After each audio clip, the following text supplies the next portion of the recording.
Yeah, probably a skill fit, but not a core value fit, right? So, all right. But how do we? Did you like the way that we determined that angle, right? Like the key moments that drove that sort of expression to release. Yes, I think we get most of the traits that we want to see in a candidate. Okay. And yeah, it requires us to think fast on how to follow up the question, how we corner the candidate. Okay, it's not a trick. It's not a trick. I think it is an opportunity to demonstrate integrity, right? So it's more like we kind of create these situations where we set up an expectation that the person should go left, but we see, do they actually go left or do they go right, right? And if they go right, it means that they have a guidance system that is guided from within to do the right things. But if they go left, remember, if the client forces them to do something, will they choose to choose the client or will they choose to choose us, right? So I think this part is also super important to see. Do they make a consistent choice that is internally calibrated rather than circumstantial, right? Okay, Dave, what did you say? You have your hand up. People answered your question. Can I ask you a question? Did you feel, as an owner, did you feel persuaded by him? Okay, as an interviewer, yes, kind of, because we've been going through very bad interviews, right? So most of the other previous interviews were 10 times worse. It was just horrendous. Like I said, he did connect benefit to objection. That was really strong. Most people, they don't connect it. They don't ever get to, I think, the core things. No, I'm not, because I am whatever, right? Like I've toned it down a bit. If I were going, let's say, if I were going for actual, this person would actually have to discover how I feel and build rapport. And he didn't really do that, right? He didn't really try to build that rapport. And that rapport can only be built, I think, if you've gone through actually dialogue, right? If you've gone through dialogue, then you can build rapport. If you don't have dialogue, if you just have talking at you, presenting, you basically are probably just as effective as watching a video, right, of a explanation of our services. So I don't think he did enough of that. And I told him already, right? Because he doesn't understand what I feel like. What are my things? And because of that, I also think this, right? I also think building rapport should take about the majority of your time actually to do this whole thing, right? So I told him it was a simulation. So he can choose how he does it.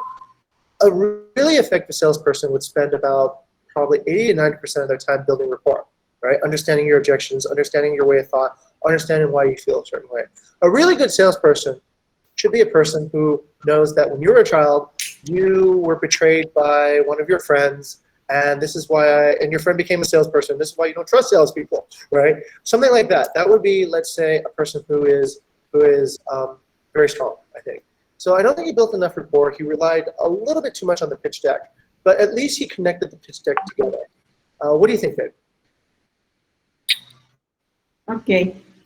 Yeah, interesting, because in my perspective, like, yeah, in the beginning, always asking like, oh, what's the friction? What is the problem? What trying to solve? Like, that's like the most of the question that we ask in the beginning. That's why we have first meeting, is to understand the persona, the mission, and the problem that they're facing. So yeah, and the pitch deck, and then we have pitch deck, but we basically did underline like what is the problem and the solutions, and by the end, like, hey, this case, do I solve the problem or the friction that you're facing, And some people know because of some one thing that they don't particularly like agree, but everything else. So just they stick to that, to that commitment for themselves. Like, I don't want to commit basically. Like I want to get any guess from any direction. So that is the top part that we have facing now. So that's why we have to think about like a direct from owner should we get like fee less for them so that they still have less work but also get maybe a little bit, not too much, but in discussion. That's a little bit different, right? So that's a problem that's happening, and you want the candidate to solve that. That would be a super candidate, right? That can solve that candidate. We're just looking for somebody right now that can amplify what we have, right? So if somebody is, let's say, capable, let's take a quick look. Shaylin, would you pass that candidate? Okay, so if we see the attribute, right, like he's actually got the understanding, like the understanding level is actually pretty high. But yeah, then again, it goes back to his like integrity, because like it's kind of like some parts of like his answers like during the session as well, it's kind of contradicts to like what we have and our like what are we like aiming at, right? So Right. I don't think he's a culture fit, like to be honest lah. But for skill wise, he's okay. So but overall, he's a nosy. Yep. That is, I think, a perfect example of a skill fit, but not a culture fit, and definitely not an innovation fit. So if Mr. Wilson, I think, he's 31 years, right? 31 years old. He's been working 10 years or whatever in hospitality. If he hasn't learned how to use questions to understand, and I really don't like this, right? When he said at the really end, kind of, he started backpedaling, which is, you applied for this job for a reason, right? You knew 2 days ago that this was going to be the situation, and you get negative feedback. So instead of pushing ahead and saying, I can learn more, you backpedal and you say, well, this is not in my area that I really understand anything in. I'm not good at this. I used to do kind of like this other type of work. That's not really the attitude you want for somebody who wants to grow, right? It's not the attitude that you want from somebody who wants to innovate. You'd be like, I'm not good at this today, but you give me another chance. I'm gonna show you how good I am, right? That would be, I think, the right type of person. So Mr. Wilson has probably reached peak capacity. I'm thinking like this is as good as it's going to get. Like day one is pretty much it. Whereas we really want somebody who can kind of keep on climbing and go a little bit further. So probably not an innovation fit. And if he's not used to telling the truth, and it's conditional upon his background, definitely not a growth mindset. It means that you won't change, right? It's like, I was born this way. I went in this industry this way. This is I'm concerned about that as well because they have very culture that not transparent like for a long time, and it just used to it. They don't even think about it and already like done it that way. So Okay. So that means we can't get the right data for whenever there's a failure, right? Mr. Wilson will say something that it will be like, oh yeah, the client didn't show up on time, or some other thing that sort of assuages. So basically no. It's unfortunate. Sometimes you're like, but yeah, no pass on this one. Okay, Shumin, Vera, was this helpful? Would this be who's doing the next interview for this? So I said I would, be able to delegate it to somebody else. I'm not sure who to ask. So ask RV or Vera. RV, who will conduct the next interview for this particular role?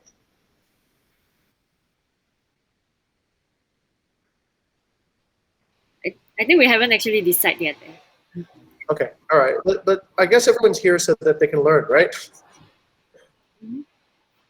Or let me do this. Let me actually ask it. Shumin, what is the biggest difference that you can see between the way I interview and the way that, let's say, everybody else interviews? As in compare this to the focus group or like this to like other interviews? Let's just say other interviews because this is a little bit different than focus group, yeah? Okay. I think first thing is like the questions that you ask. It's like it's a follow up. It almost like feels like there's a flow or like there's a story. It's not like one question after another that doesn't link. Yeah. So I think that's one of the good points. Yes. Everybody, that's a super important thing to learn, okay? We're not asking questions to ask questions. We're asking questions so that we get evidence. When we get evidence, we can make judgments, right? We don't ask questions like, do you think you're a core value fit? Yes? No? All right. We ask evidence that allows them to tell a story, that allows us to see essentially a pattern. And from that, we can see very clearly with just a little bit of interpretation, core value fit, right? So, for example, he said he promised to, show the data, whatever, back to me. Okay, all right. What would you do now, right? And imagine like that's a pretty easy question, right? Like just do what you said you do. But the fact that I stopped and paused on that, he should think this is important, right? There's a reason why this is coming up. But you could kind of see already that, I'm transparent. You're saying you're transparent, but you're certainly not acting very transparently, right? So there's this disconnect that we need to see. So that's why I keep on asking the follow-up. I'm asking the follow-up so I can start kind of pulling apart the story, and pretty soon you can see if the threads all connect together. If the threads don't connect, then you should be able to see that. Okay, all right, so how are you making decisions? Are you failing fast? Are you being transparent? Did you use any data to justify this particular thing? Once you can see the story, you can start seeing it for yourself. And that is the purpose of the question. The question is to create the story. And then in the story, that's where you see whether or not the person actually has the right attributes. So that's the difference, I think, between basic interviewing and more advanced interviewing, is being able to do that. Okay, good. I'm not trying to brag, but it is an important skill to know, especially if you interview a middle funnel. Okay, let's go to Vera. Vera, what do you see? Actually, before the discussion, I could say that marketing people are very, very convincing.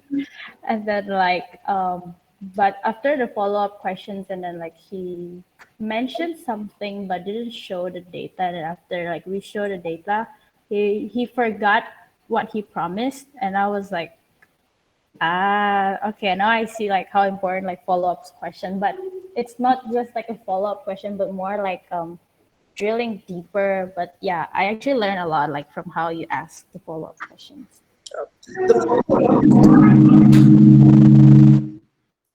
The follow-up is where a marketing person or a salesperson builds their integrity. It's where they build that relationship. A person who says that they're going to follow up and doesn't, or a person who says they're going to follow up and doesn't follow up the right way, loses trust pretty quickly in this kind of world, right? So the key is actually, it's easy to say you follow up. The harder thing is actually to follow up. So I always would drill down on that one. Okay. All right. This is fun for me too. I don't think we ever got a chance to practice mock interviews, but this is real interviews, which is great. And it could be a little bit intimidating for the person. But sales and BD people, I think, need to have that. It's actually important because you need to come from a place of courage. So Mr. Wilson did have courage. I think he did not lose his cool. Like I said, he has good emotional stability. He's not getting I don't know what to say now. I'm lost. So he definitely has that part straight. But it's the direction he's choosing to. It's his choices after he has emotional stability aren't the choices that we need here. Okay, great. Hopefully that was great for everybody. If you need me to come to the next one, invite me. If you need me just to hey, do this. Whose project does this belong to? I think it's Arvi's project, right? Okay. Have me at least to supervise the next one. Okay. So you can bring me in, and I'll give comments to the person who does the interview. Or if you haven't found anyone who do it, you can use me again. Okay. Yeah. Okay. All right. Arvi, I like that part where we both agreed.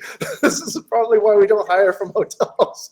And yeah, that's kind of it. Hotel people generally are like, let's pretend it didn't happen. Scurry away, and yeah. Okay. All right. Good stuff, everyone. Have a great day. Bye-bye. I think Nadine asked a question why though? I'm also curious. Yeah, why hotelers and this kind of how to say why is there the difference in mindset? Okay. This is my best explanation, Shumit. All right. Hoteliers act like servants. Even the general manager of a hotel acts like a servant. So basically, they never see themselves as the same level as a guest, okay? And this is why Ritz-Carlton wrote a book about ladies and gentlemen serving ladies and gentlemen, because obviously if you need to write a book, it's not obvious, right? So I think what happens over time is that because people have this kind of serve. They know what can happen, right? They know that this is the way they calculate the risk. If I tell the guest something is wrong, then the guest will complain and they will do something that will cause the hotel a loss, right? And therefore, it is more beneficial to hide mistakes or to reframe mistakes in a way that doesn't have any of these financial consequences. But that is born from a time, I think, when pre-social media, right, or pre-whatever, where you can kind of get away with that. But these days, I think if you're not authentic and and you have to remember, most hotels are being led by people who were trained in that era. And so you still have people who are 40, 50 years old leading hotels, and that kind of mindset is going to carry forward now to their managers are going to hire people like that, and of course they're going to train more people like that. That's the biggest. We discovered this at Airbnb, everybody. So we discovered that surprisingly, Airbnb, even being led by people who had no experience in hospitality, did much better than the average hotel. So most people who stay in hotels gave like 4 to 4, under 4.5, right, stars for the review. Most people who stayed at Airbnbs gave 4.5 and above. So the thinking was, well, where did all that experience go? Where did all that? Maybe it wasn't good experience, right? Maybe that kind of work experience actually led to some problems in the industry. So this is a common thing. When I worked at Airbnb, there's almost 0 people from the hotel industry. I couldn't understand that. I was like, that's really weird. If you're going to be the next generation of hotels, why wouldn't you do it? Because they bring a lot of baggage. And it's not everybody, of course, but in hotels, when you are transparent, you usually get punished. You know, like why? Let's say, for example, you're a butler. Okay, let's say you're a housekeeper, and you forgot to flush the toilet, right? And the guest finds like a turd in the toilet, and they ask for a full refund. Well, the owner is going to go, fuck, do I give a refund or do I just tell this guest to just eat it, right? I have to give a refund because it is actually a problem. Well, I'm not going to pay for that. The housekeeper should pay for that, right? They're the one who made the mistake. So the housekeeper is going to be like, I'm not going to be any part of that problem next time, right? I'm not going to say anything and lose my salary over it. And that's generally the way that a lot of, at least within Indonesia, right? I'm not sure, maybe other countries have different sort of policies about that. They generally, they blame the person who discovered the problem. So everyone's like, but anyway, it comes at the detriment of the overall system. If you want, the hotel should think about, oh, why did that person not get enough training? Or why is this person still working there, right? And then deal with the problem in the correct way. Okay, anyways, that's Nadine, the best answer I have. I don't know, it could be a little bit less cultural, but I think it's a general culture in the hospitality industry that I would say. Yep. Okay, all right, see you guys, bye-bye.